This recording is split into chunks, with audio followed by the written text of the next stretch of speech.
la vista de una catedral gótica, nos sentimos inmediatamente transportados, extasiados, llenos de admiración.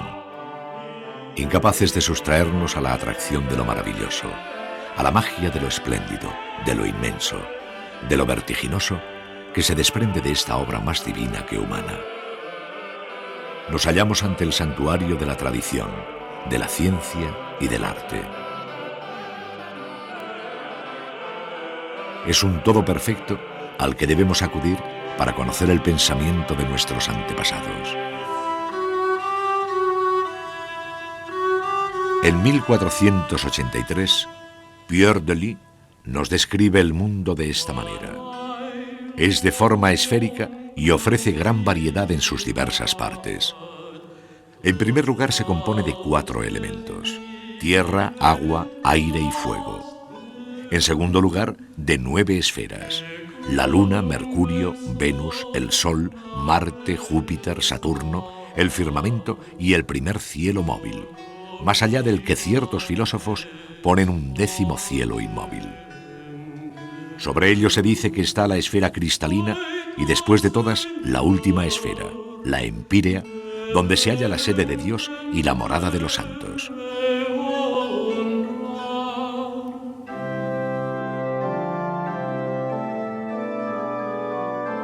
En esta portada de león, bajo la sabia autoridad del rey Alfonso X, representado como el rey Salomón, y sentados alrededor de la columna, cuya inscripción reza Locus Appellationis, 4 jueces, uno en representación de la Iglesia, otro de la realeza, otro por parte de la nobleza y otro por el pueblo, aunaban sus conocimientos para impartir la justicia.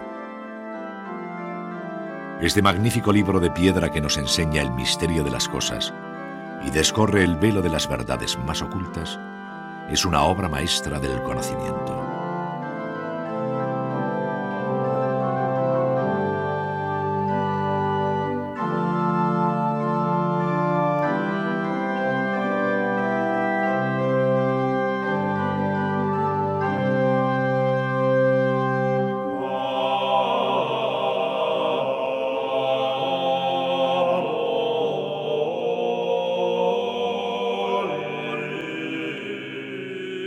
Cuantos nunca nacieron y fueron engendrados,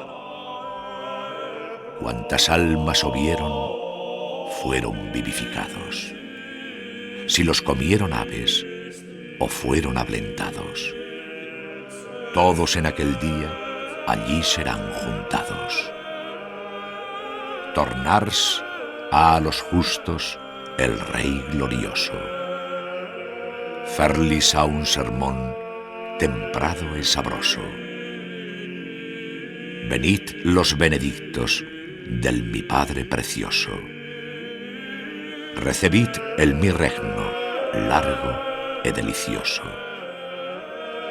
Recebid gualardón de lo que me serviestes. A cuando vi famne, vos bien me apaciestes. Vidiésteme sediento, bien a beber me diestes. Si me menguó vestido, de grado me vestiestes. El arte gótico es el arte de la luz, del espíritu. Es un arte mágico que nos habla en el lenguaje de los pájaros. Púrpura, rosa, azul, plata y oro hacían resplandecer esta mandorla o almendra mística que representa los pasos amargos que se deben dar hasta llegar a Cristo, pulpa sabrosa que se encierra en su interior.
Daban olor sobejo las flores bien olientes.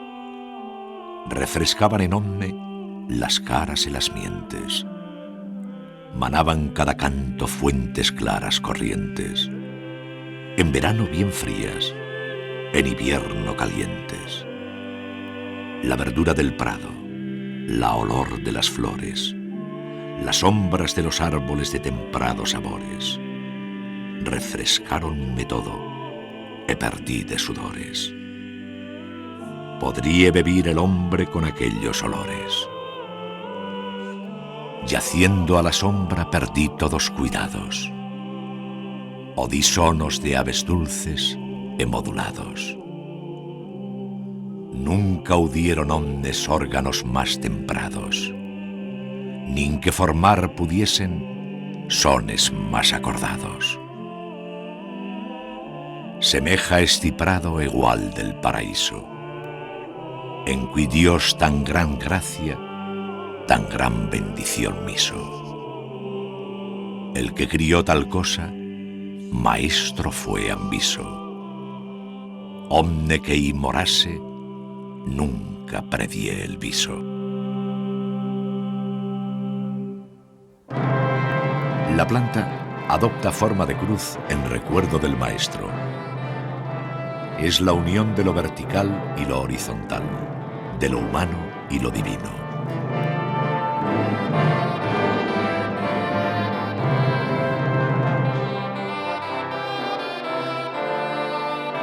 Es la materialización de la Jerusalén celestial, el receptáculo para la gloria de Dios que exclamaba el profeta Ezequiel ante el templo de Salomón. En lo oculto, formas rudas y gastadas, como gruesos músculos, se reparten sin desfallecer el peso formidable del edificio entero para alcanzar la manifestación de la luz.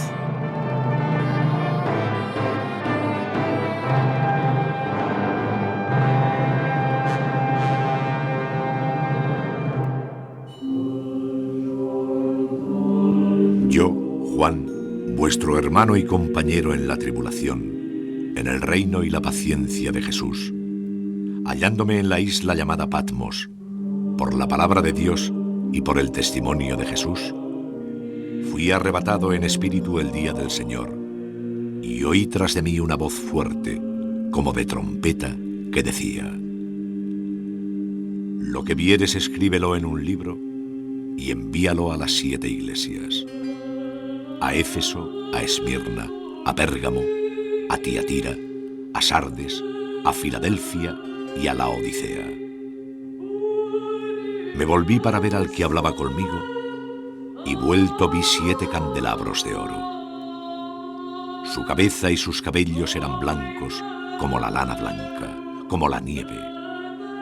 Sus ojos como llamas de fuego. Sus pies semejantes a la azófar incandescente en el horno. Y su voz como la voz de muchas aguas. Tenía en su diestra 7 estrellas, y de su boca salía una espada aguda, de 2 filos. Y su aspecto era como el sol cuando resplandece en toda su fuerza.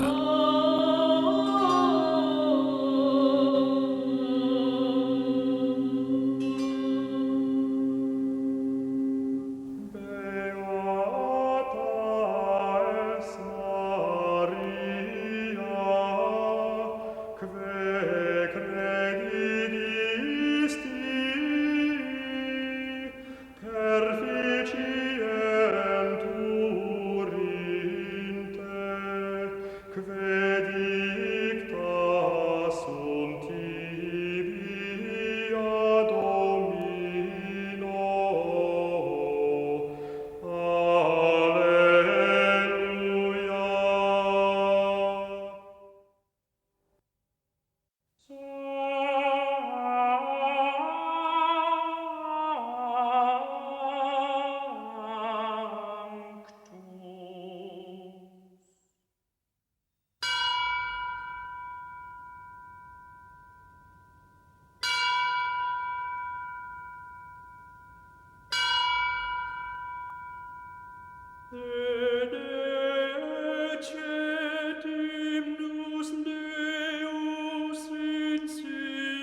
Recuerde el alma dormida, aviu el seso e despierte, contemplando cómo se pasa la vida, cómo se viene la muerte, tan callando. Cuán presto se va el placer, cómo después de acordado da dolor, cómo a nuestro parecer cualquier tiempo pasado fue mejor.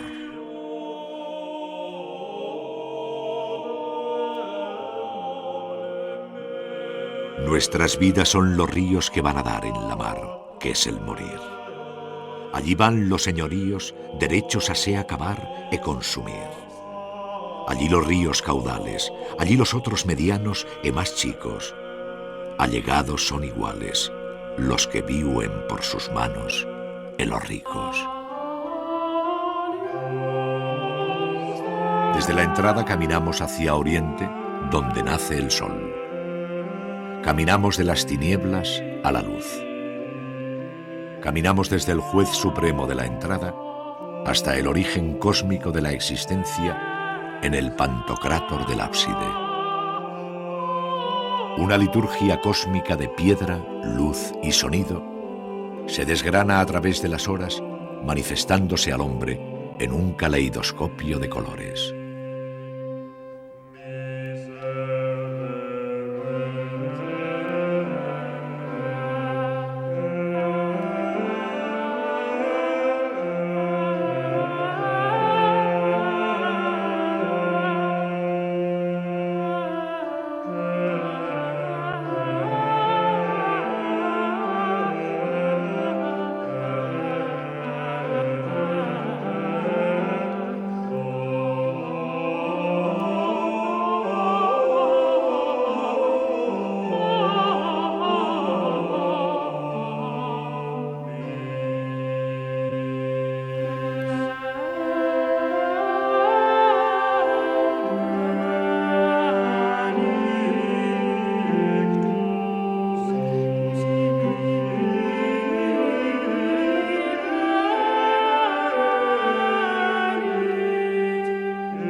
Alfonso X el Sabio y su consejero y amigo el obispo Martín Fernández hicieron posible, gracias a su sabiduría, este templo.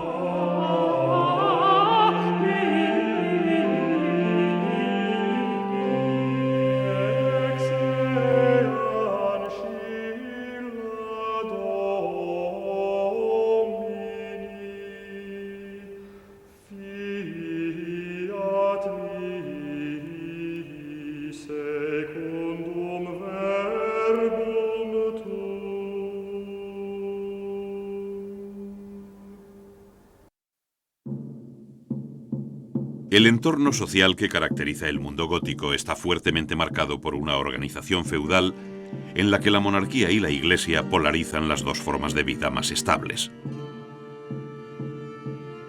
El tópico del soldado y del monje como dos mitades del arquetipo medieval encierra en su generalización una gran verdad. De ahí que el castillo y el templo sean sus dos imágenes más elocuentes.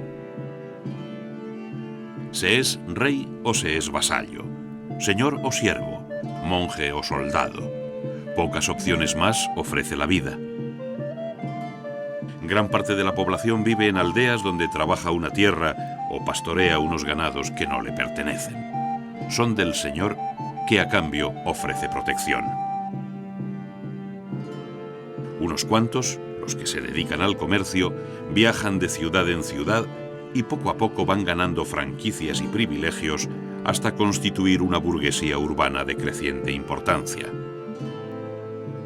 Los nuevos barrios de comerciantes y artesanos dan a la ciudad un nuevo aspecto, convirtiendo sus plazas y lonjas en prósperos mercados. Es el caso de Burgos, Barcelona, Valencia. Esta nueva burguesía viene a sumarse al mecenazgo artístico ejercido por el rey, la nobleza y sobre todo la Iglesia. Entre unos y otros se desliza el artista que ofrece su maestría y propaga el nuevo espíritu del arte gótico. La organización básica de la sociedad peninsular a mediados del siglo XIII, estructurada en 3 estados, cada uno con su propio ordenamiento jurídico, está bien definida por Alfonso X el Sabio en las partidas. Defensores son uno de los 3 estados porque quiso Dios que se mantuviese el mundo. Sabien así como los que ruegan a Dios por el pueblo son dichos oradores. Y otros sí, los que labran la tierra y hacen en ella aquellas cosas porque los hombres han de vivir y mantenerse, son dichos labradores. Otros sí, los que han de defender a todos, son dichos defensores. Es decir, caballeros, clero y labriegos. Sin embargo, en este último grupo se acabarían incluyendo los mercaderes y aquellas profesiones que hoy llamaríamos liberales, médicos, juristas, cambistas, que por vivir en las calles o rúas de la ciudad eran conocidos como ruanos, configurando así una incipiente burguesía que se perfila como el futuro patriciado urbano.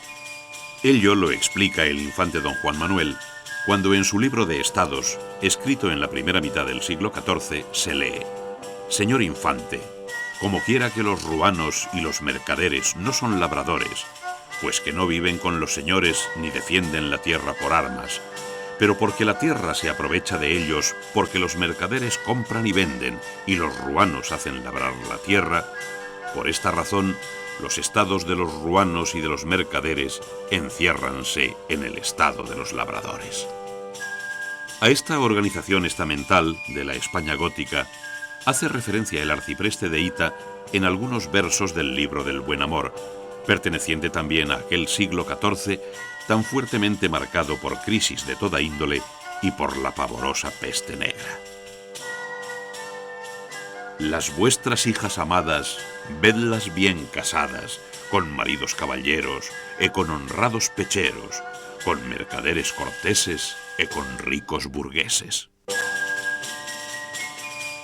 Fueron 300 años de lucha, conquista, colonización, fundación de ciudades, actividad intelectual, rica literatura. En suma, la forja de una mentalidad con la que vino a identificarse en sus rasgos esenciales una época. Pero no una época cualquiera, sino una etapa en la que, sin dejar de ser medieval, se sentarían las bases del Estado moderno. Una larga nómina jalona de grandes hombres este período.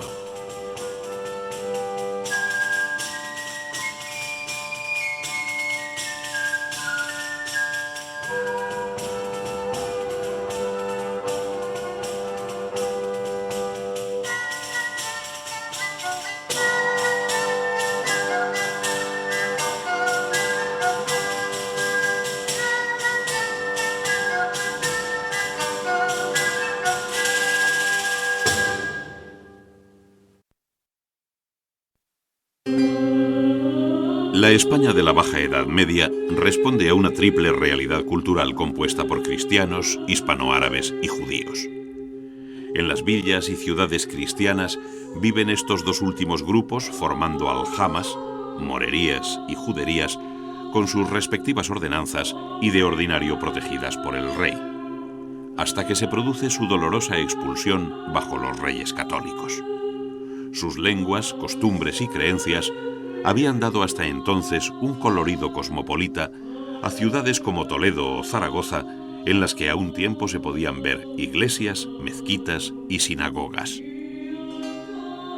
El arte se nutre de esta presencia no cristiana, en especial de la población morisca o mudéjar, que tanto influye en la caracterización del arte cristiano español.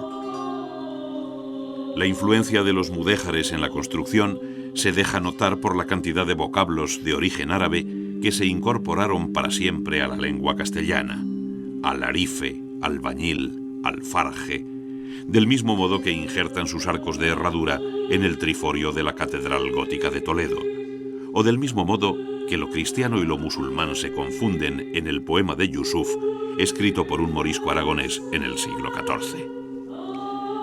De este modo, buscando equivalencias, llegaríamos al gótico flamígero del siglo XV, donde hallamos a Juan de Mena escribiendo El laberinto de la fortuna, al tiempo que Anne Kant labra en Toledo la capilla de su amigo don Álvaro de Luna, o bien leeríamos los Cants de Mort que compone Ausiàs March mientras se corona el Micalet sobre la catedral de su Valencia.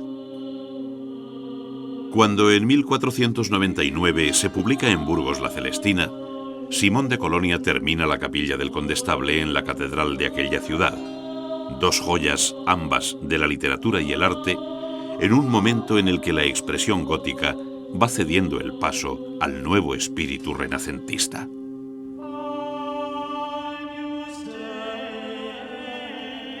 Puede ser que la religiosidad haya perdido el rigor apocalíptico de antaño. Puede ser que la Virgen sonría con el niño en su regazo en el parteluz de la Catedral de León. Pero no es menos cierto que esta amable entrada nos invita a levantar la cabeza para asistir al juicio final, donde el Todopoderoso actúa de supremo juez. Todo cobra un sentido trascendente. El año se regula mediante un calendario cuyo santoral celebra los santos patrones de las cosechas, de la salud, de los oficios. Las horas mismas del día se santifican en los monasterios y catedrales, donde los monjes y cabildos se juntan en los coros para elevar loas al Señor, tanto de día como de noche. La célebre leyenda áurea, escrita en el siglo XIII, recoge las vidas de los santos para que sirvan de modelo en aras de alcanzar la vida eterna. Franciscanos y dominicos predican en las calles la conversión ante una muerte cierta que los poetas cantan, representan los actores y pintan los artistas.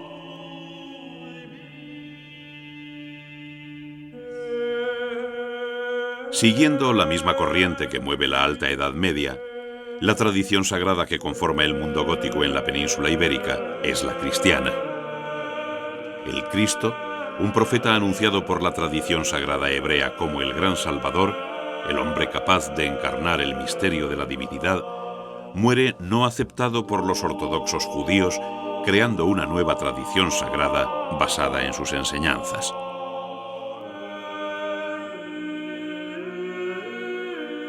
Estas se extienden temprana, pero lentamente por todo el continente europeo, de tal modo que a partir de cierta época el calendario se inicia en su nacimiento.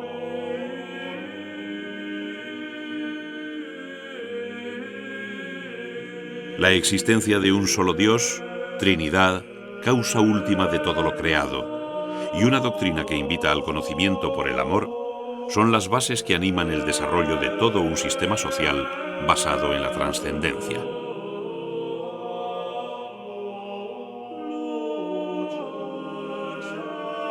De esta forma, la Iglesia asume la materialización de lo inmaterial y organiza la sociedad. El poder terrenal, ostentado por el rey, está dotado de una inspiración divina manifestada por los símbolos de su poder que utiliza para ordenar los diferentes estamentos sociales en base a una sociedad que camina hacia un fin trascendente.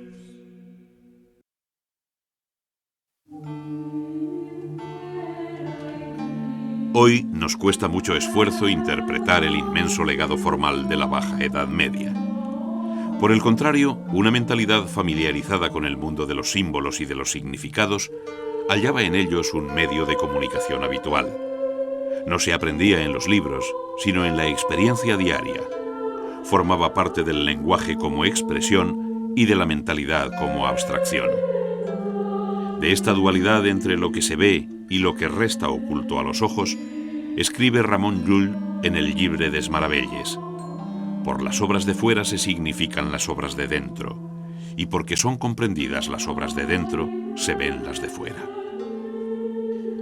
Para la propagación del credo cristiano, fueron fundamentales las imágenes, directas o cargadas de significados, de tal modo que en un mundo de general analfabetismo y sin contar con las posibilidades que luego aportaría el libro impreso, las pinturas y los ornamentos que están en la Iglesia son la lectura y las escrituras de los laicos, como recordaba Durando a fines del siglo XIII. La simple orientación del templo encierra un significado de gran alcance, pues mira a oriente porque en él se veneraba al sol y en el este se encontraba el paraíso. La iglesia material era el símbolo de la iglesia espiritual. Su planta de cruz recuerda el instrumento de martirio de Cristo. Las columnas representan a los obispos como soporte de la iglesia. Los 4 pilares del crucero encarnan a los 4 evangelistas y así sucesivamente, hasta las vidrieras o el claustro acaban teniendo significados que requieren una iniciación para su total entendimiento y disfrute.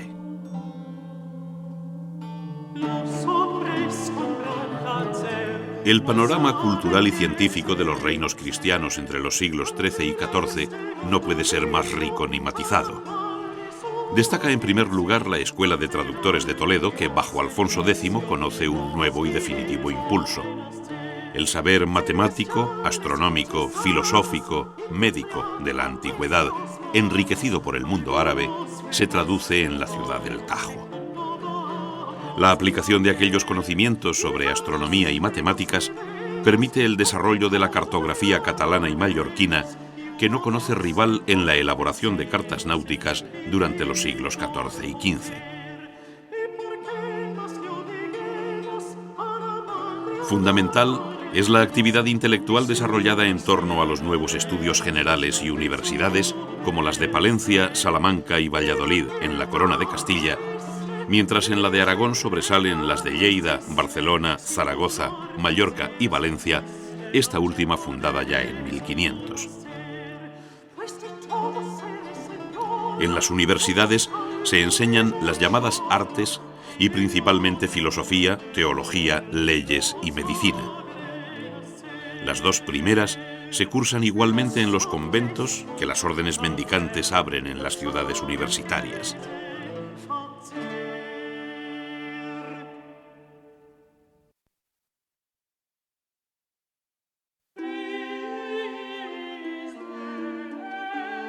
La formación del arte gótico tiene lugar en el corazón de Europa, desplazando desde las orillas del Mediterráneo hacia el norte los viejos núcleos de producción artística.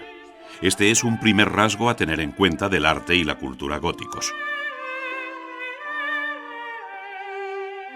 Los venerables nombres de Atenas, Roma, Bizancio o Córdoba se ven sustituidos por los de París, Estrasburgo, Colonia o Amberes.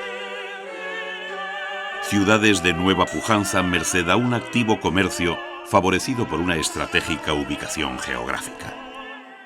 Solo el renacimiento de las ciudades, el auge de las comunicaciones y de la actividad mercantil permiten entender la aparición de un arte nuevo, joven y distinto, que tiene como rasgo común su condición urbana.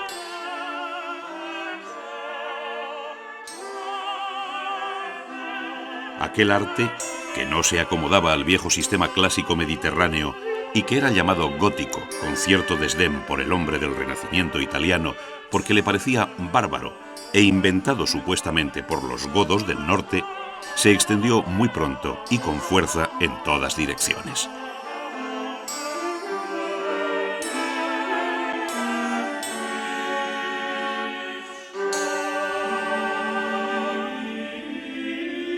Si hubiera que seleccionar una imagen emblemática que sintetizara por encima de tiempos y fronteras la grandeza material y espiritual, no solo del arte, sino del mundo gótico, esta sería sin duda la de la catedral, alambicado fruto del esfuerzo colectivo. La catedral como nueva arca de la alianza entre Dios y el hombre, pero también como orgulloso símbolo terrenal, emerge y se multiplica en las ciudades medievales, contendiendo en altura, riesgo y belleza. A su vera se abren los talleres de escultores, pintores, vidrieros, rejeros, retablistas, y cuantos artes y oficios ha de menester el sueño salomónico y eterno de un templo cuya grandeza eclipsará a los demás.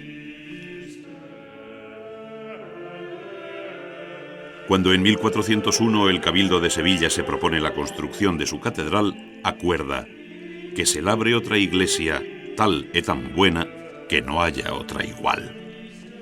Con la Magna Hispalensis se cerraba el ciclo medieval de las catedrales españolas después de haber visto levantarse las de Burgos, Toledo y León en el siglo XIII y las de Barcelona, Girona y Palma de Mallorca en el XIV.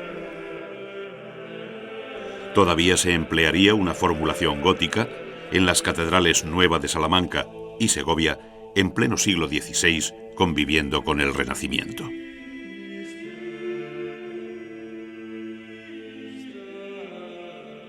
En medio, talento propio, gran actividad de talleres y maestros, configurando a la sombra de la catedral sus escuelas, con alguna influencia esporádica de origen italiano y alemán, pero cerrando brillantemente el ciclo con el arte magnífico del tiempo de los Reyes Católicos.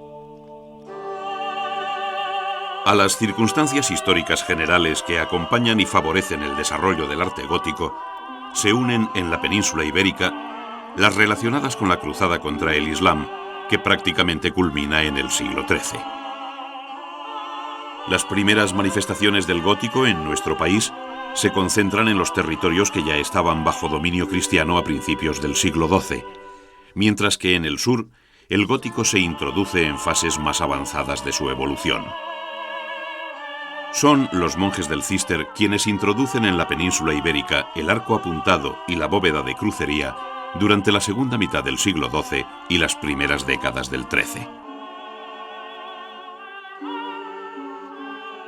La regla de San Bernardo da normas precisas para la realización detallada de cada una de las estancias, dando lugar a similitudes evidentes.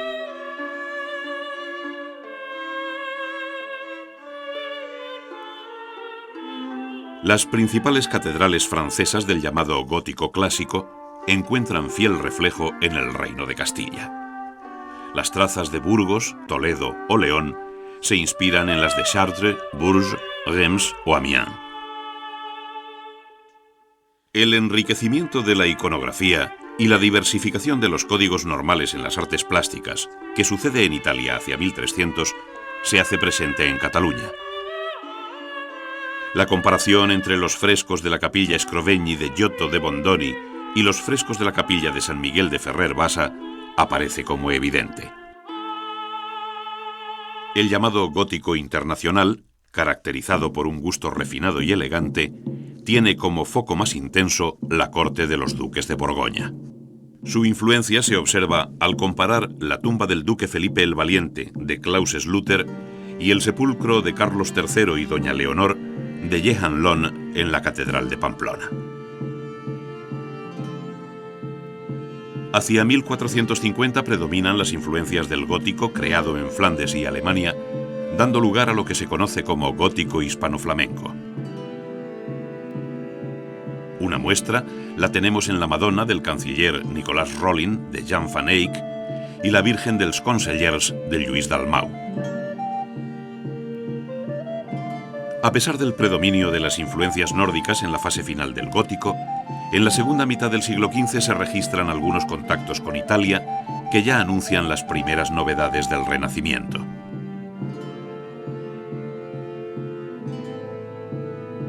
En la península ibérica se generan corrientes artísticas que destacan por su originalidad en el contexto europeo. La arquitectura catalana y levantina del siglo XIV o el esplendor del gótico terminal en tiempos de los Reyes Católicos. Sin embargo, la máxima singularidad del arte gótico hispánico reside en la influencia que se recibe de la cultura islámica, cuyos exponentes principales son las yeserías y artesonados en lo decorativo, la cerámica y el uso del ladrillo en arquitectura, que tienen en el arte mudéjar uno de sus aspectos más originales.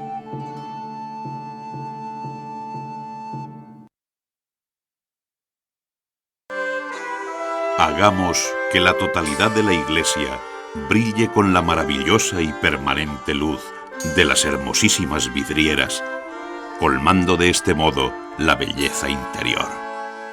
Con esta mística y apasionada motivación del abad Suger de Saint-Denis, acaba de nacer una nueva concepción del templo cristiano, la catedral, que en el gótico alcanza su máxima expresión.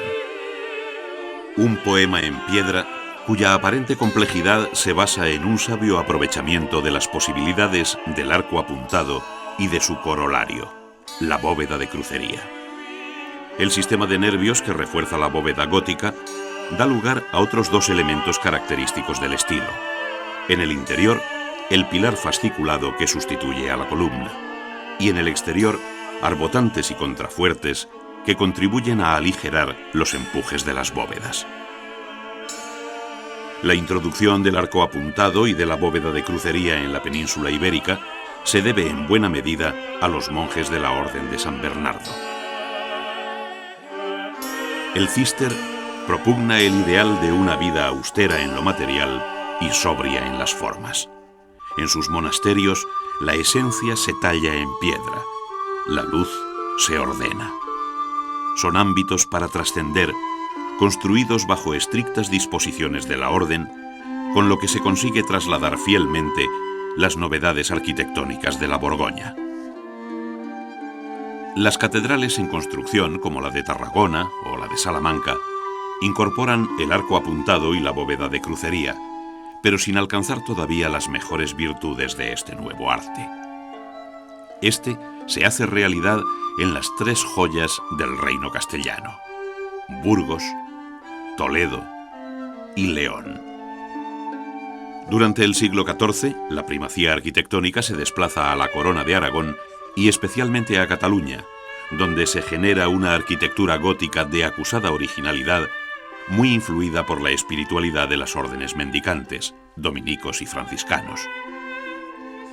Naves amplias y espaciosas y la tendencia a igualar la nave principal y sus laterales dan lugar a las llamadas plantas de salón, cuyos ejemplos más logrados son la Catedral de Girona, cuya nave es la más ancha del mundo gótico, y la iglesia de Santa María del Mar, en Barcelona, considerada la obra maestra del gótico catalán.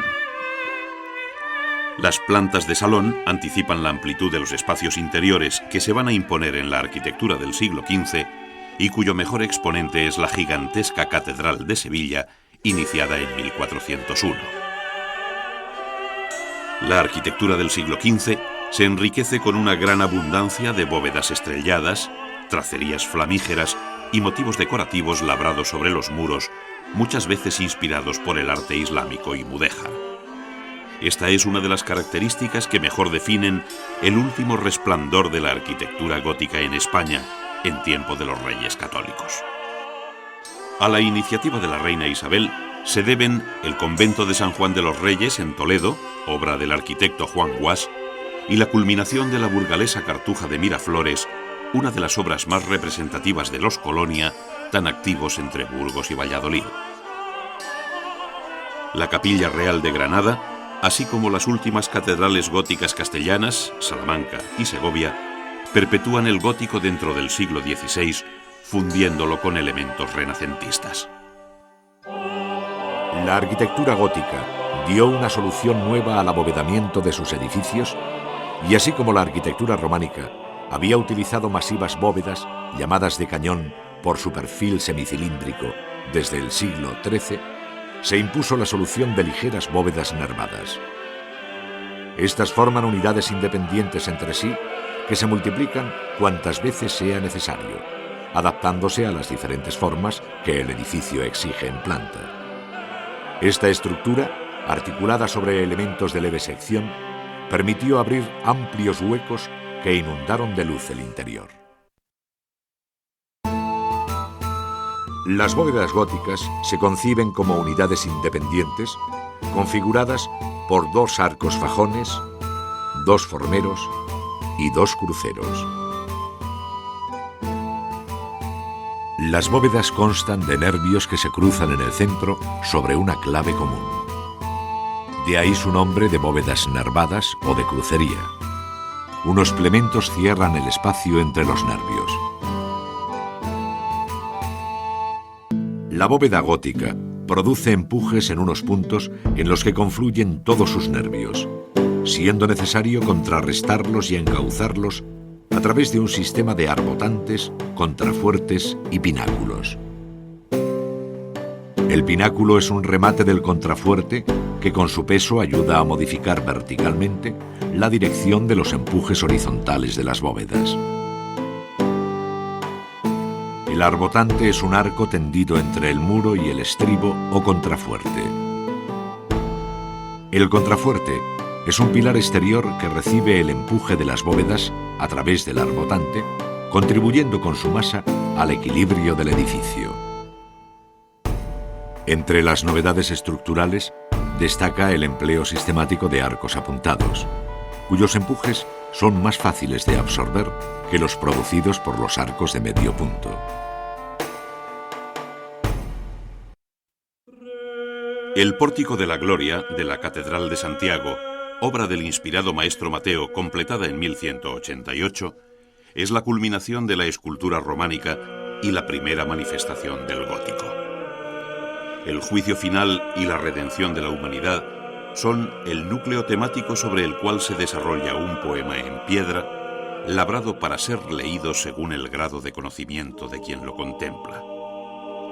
Significa un cambio respecto a la concepción de la portada románica. Las imágenes se ordenan con precisión y claridad. La mirada compasiva, labrada en piedra, nos revela la humanidad de Dios, y la manera dulce de coger al niño en brazos nos habla de una madre redentora, toda bondad. La antigua y la nueva tradición mantienen su orden jerarquizado y santos, obispos y reyes van apareciendo según un plan significativo. En el interior del templo, los sepulcros manifiestan idéntica esperanza en la resurrección. Una leve sonrisa de entrega en la imagen de la muerte, casi deseada en la convicción de un tránsito gozoso hacia la luz. El sepulcro gótico aúna la expresión de la fe y el poder terrenal. Con los retablos de sencilla composición de los siglos XIII y XIV, se inicia una evolución que llega a expresiones muy interesantes con los retablos de piedra de Cataluña y Aragón, y que culmina con las espectaculares obras de madera policromada y dorada del gótico tardío. El retablo de Gil de Siloé, en Burgos, y los de las catedrales de Oviedo, Toledo y Sevilla son verdaderas labores de filigrana y ejemplos notables de la mejor escultura gótica. Otra manifestación genuinamente hispana de esa escultura la ofrecen las sillerías de los coros en catedrales y monasterios. Son obras que se tallan en maderas duras porque la piedra resulta un material frío para sentarse. En los apoyos y respaldos suelen hallarse relieves de contenido religioso, enmarcados por densas tracerías y labores caladas. Bajo los asientos, en las repisas llamadas misericordias porque servían para que los clérigos reposaran durante los rezos, se puede encontrar un mundo insospechado de escenas profanas y alegóricas que nos describe con toda su viveza la vida cotidiana de los siglos del gótico. La escultura románica ya había iniciado a finales del siglo XII un acercamiento hacia el realismo amable, que muestran algunas figuras del maestro Mateo en el Pórtico de la Gloria de Santiago de Compostela. En esa misma línea, los talleres de escultura gótica en Burgos o León, siguiendo modelos franceses, dieron un paso definitivo hacia un humanismo realista no exento de equilibrada belleza. La escultura monumental de las portadas catedralicias, los retablos, las imágenes de devoción y la abundante escultura funeraria fueron recogiendo los cambios estilísticos producidos entre los siglos XIII y XV, en cuyo proceso se abandonaron los iniciales modelos ideales de Reims o Amiens, por los que Flandes o Borgoña pusieron en boga con su fuerte naturalismo expresionista. El parteluz es un pilar que divide en dos el hueco de la portada. Su situación en el eje de entrada al templo le convierte en un lugar privilegiado para colocar la imagen de la Virgen que, como señora de su palacio, esto es, de la catedral, sale al encuentro del creyente. En la experiencia de la plástica gótica, que va desde el siglo XIII hasta el siglo XV, se observa un progresivo avance desde posiciones idealistas hasta el crudo realismo que marca el final de la Edad Media. La escultura funeraria fue una de las facetas más interesantes de la plástica medieval, en la que se ensayaron fórmulas distintas que van desde los sepulcros bajo arcosolios abiertos en los muros de claustros e iglesias hasta los túmulos funerarios exentos. Desde las estatuas yacentes hasta aquellas que en una temprana resurrección se arrodillan para rezar o se incorporan para leer. La escultura en piedra o madera fue habitualmente pintada, completando así el efecto naturalista buscado, no faltando los frecuentes toques de oro para realzar y enriquecer la obra. La transición del arte pictórico desde el románico hacia el gótico se desarrolla de forma progresiva, sin cambios bruscos de orientación, a lo largo de un dilatado periodo de tiempo que cubre casi todo el siglo XIII. Las novedades iconográficas y estilísticas, propias del arte gótico, se introducen paulatinamente, configurando lo que se conoce como estilo lineal, definido por un color vivo e intenso, plano y con escasos matices, subordinado a un dibujo realzado con gruesas líneas negras, a semejanza de la vidriera, especialmente apto para la pintura mural. Al mismo tiempo que culmina el estilo gótico lineal, alrededor de 1300, se genera en Italia, concretamente en Siena y Florencia, una profunda transformación del arte pictórico. Se introducen nuevos temas inspirados por la espiritualidad franciscana y se registran avances importantes en la representación del volumen y del espacio en perspectiva, superándose las formas planas de la etapa anterior. Estas influencias llegan a la península ibérica a partir de 1330 y tienen un eco importante en la Corona de Aragón y especialmente en Cataluña, dando lugar a la etapa del gótico italianizante o italogótico que se prolonga hasta el final del siglo XIV. La pintura de esta etapa se enriquece con nuevos matices y gana en expresividad y suavidad de líneas. Con ella se produce el triunfo del retablo, que parece el formato idóneo para un arte hecho para ser contemplado con deleite. Los fondos de oro, tan propios de la sensibilidad medieval, envuelven unas imágenes de gran humanidad, dotándolas del apropiado tono trascendente. A partir de 1400 y a lo largo de la primera mitad del siglo XV, se desarrolla la tercera de las etapas que jalonan la evolución de la pintura gótica, la del gótico internacional, llamado así porque nace de la fusión del gusto cortesano francés con las aportaciones del arte italiano y se difunde rápidamente en toda Europa. La pintura del gótico internacional conjuga unas figuras elegantemente estilizadas con el sentido del espacio desarrollado por el arte italiano, originando unas composiciones dotadas de un intenso sentido del ritmo y de una gran capacidad descriptiva, llenas de detalles y de pequeñas sorpresas. Asimismo, el contraste entre un colorido vivísimo y los fondos de oro que aumentan su importancia produce efectos de una gran riqueza plástica. Durante la segunda mitad del siglo XV, predominan en la pintura española las influencias llegadas desde Flandes y los Países Bajos, donde la escuela encabezada por los hermanos Van Eyck había desarrollado un nuevo lenguaje, basado en un detallismo preciso y minucioso, así como por una mayor atención al paisaje, a las luces y al entorno natural. Esta pintura, que es estrictamente coetánea del primer Renacimiento italiano, da lugar en España al llamado gótico hispano-flamenco, caracterizado por aceptar los presupuestos flamencos, aunque incorporando elementos autóctonos como los fondos de oro. Algunos pintores italianos, como Paolo de San Leocadio, y otros formados allí, como Juan de Flandes o Pedro Berruguete, aportan las primeras novedades del gusto renacentista, cuya asimilación en nuestro país fue lenta a causa de la fuerte implantación del gótico flamenquizante.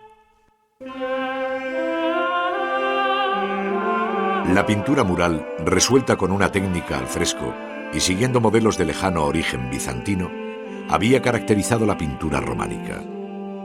A partir del siglo XIII, la pintura gótica, sin dejar de utilizar aquella técnica, pero variando los modelos, utilizó también la técnica al temple, que permitía pintar sobre una tabla debidamente preparada. Ello impulsó un rápido desarrollo de la pintura que cabe llamar de caballete, multiplicándose los talleres y maestros en Cataluña, Valencia y Aragón, incorporándose Castilla algo más tarde, ya en el siglo XV.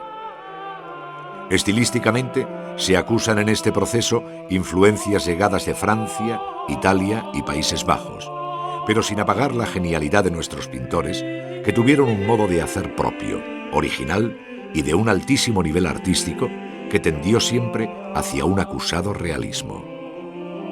La representación bidimensional del espacio conocería al final de la Edad Media tentativas en profundidad que anuncian las novedosas perspectivas del Renacimiento. La pintura mural, con una difícil técnica al fresco, completaba el rico aspecto interior de los edificios, dotándoles de una alegría cromática que, salvo raras excepciones, prácticamente se ha perdido. Predomina la pintura sobre tabla siguiendo la técnica al temple de huevo, añadiendo en el siglo XV amplios fondos y detalles de oro que enriquecen el aspecto de la pintura a la vez que le prestan una mágica atmósfera de luz. Un retablo cuenta siempre con un banco o predela y unas calles verticales encima divididas en varios cuerpos. De aquellas, la central es más ancha y alta, conteniendo en su tabla principal la representación del titular del retablo. Se llama espina al cuerpo más alto de la calle central, que representa normalmente la crucifixión. Guardapolvo o polsera es el nombre que recibe una amplia moldura que vuela y protege todo el retablo. La perspectiva se acaba introduciendo en la pintura gótica española por influencia flamenca e italiana, de tal modo que ya en el siglo XV es frecuente encontrar una incipiente visión en perspectiva, a cuya distinción de planos ayudan los pavimentos y demás elementos arquitectónicos. El modelo de integración de las diferentes artes en la realización de una catedral alcanza tal grado de perfección en el mundo gótico que llega hasta nuestros días como una referencia obligada para los teóricos del diseño. Se genera una ciudad dentro de la ciudad.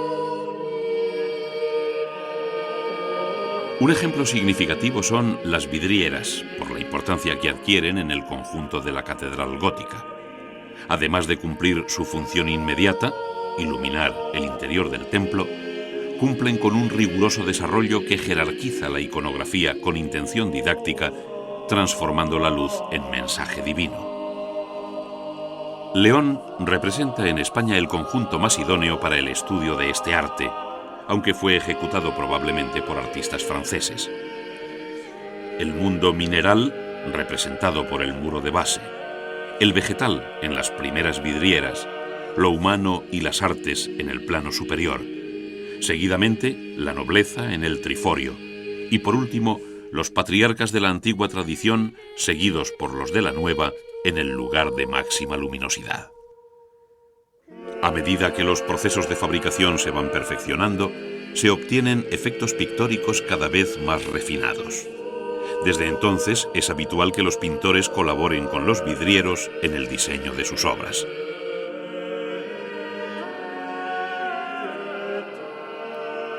Retablos, cálices, cruces procesionales, relicarios y otros objetos al servicio de la liturgia son labrados con materiales preciosos y frecuentemente enriquecidos con pedrería y esmaltes que no solo maravillan a los fieles, sino que constituyen verdaderos tesoros. Una de las creaciones de la orfebrería gótica son las custodias, cuya aparición se relaciona con la fiesta del Corpus Christi y cuya finalidad es la de mostrar a los fieles la sagrada forma durante las procesiones. Las custodias suelen adoptar formas inspiradas en la arquitectura, tales como torres o templetes, y pueden llegar a tener dimensiones monumentales, por lo que normalmente son la pieza más preciada del tesoro de las catedrales.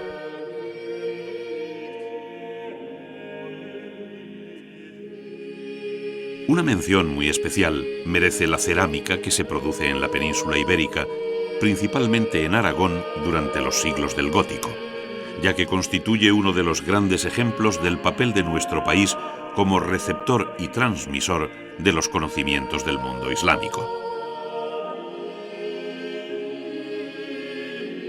Se distinguen dos grandes grupos, uno de carácter más popular, constituido por piezas decoradas en verde y morado, y otro de naturaleza suntuaria, integrado por la producción en azul y dorado, en el que sobresalió Manises. Son piezas que compiten con la refinada producción del reino nazarí de Granada y que conjugan un estilo decorativo de clara raíz islámica con motivos de inspiración cristiana.